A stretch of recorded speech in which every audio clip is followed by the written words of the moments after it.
Santa Monica Update, your source for local news in Santa Monica. In today's entertainment and literary world, not much is kept under wraps. Some might say today, anything goes. But did you know books can still be banned if they are deemed inappropriate for small children or students? Recently, the Santa Monica Public Library held a celebration of sorts for banned books. Some are real literary classics. We might say some things that are offensive today as we read. And read they did. Wonderful, powerful, and sometimes shocking words. Excerpts from books that rubbed some people the wrong way. Controversy was not on my mind. I wanted only to write what I knew to be true. I sprang at him, seized his coat lapels, and demanded that he apologize. He was a tall, blond man, and as my face came close to his, he looked instantly out of his blue eyes and cursed me, his breath hot in my face as he struggled. Voldemort. Oh, don't make me say it again. Anyway, this wizard about 20 years ago now started looking for followers. Like my mother would come into the room in the middle of the night and scream, "Hitler killed my whole family, but you can't wash a plate?" Huh?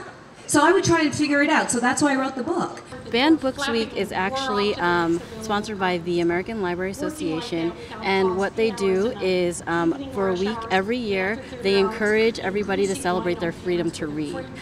Many books have been banned or challenged, which means that they have either been physically taken off the shelves of libraries or at least challenged to be taken off the shelves of libraries. And what we're doing today is really celebrating our freedom to read whatever we want and however we want to do it.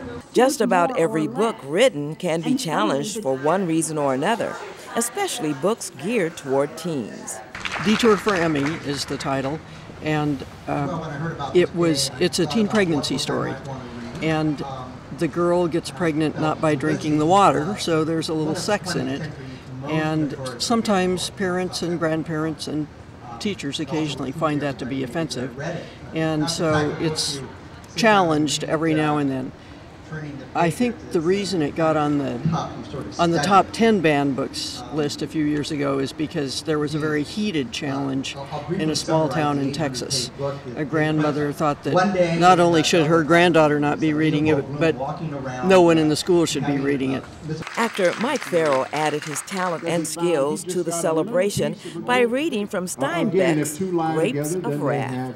Oh, I think it's urgently important for people to understand that we have a tremendous legacy of wonderful literature in this country that has been denied to people, that has been burned and banned. And the fact that people can impose their own values, their own wishes, their own desires, their own rules on the rest of us is simply unacceptable in an American society. But here we have it, and it's happening today as well as it was in the days when John Steinbeck's books were banned.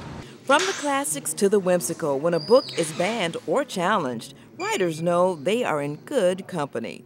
It angered me that one person could assume that they should be able to say what other people can read.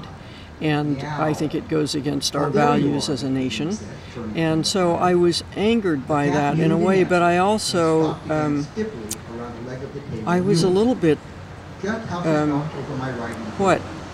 pleased almost, because I knew that it put me in the company of some people who had written some wonderful things. So, in a world where it seems anything goes, people still recognize the power of the written word.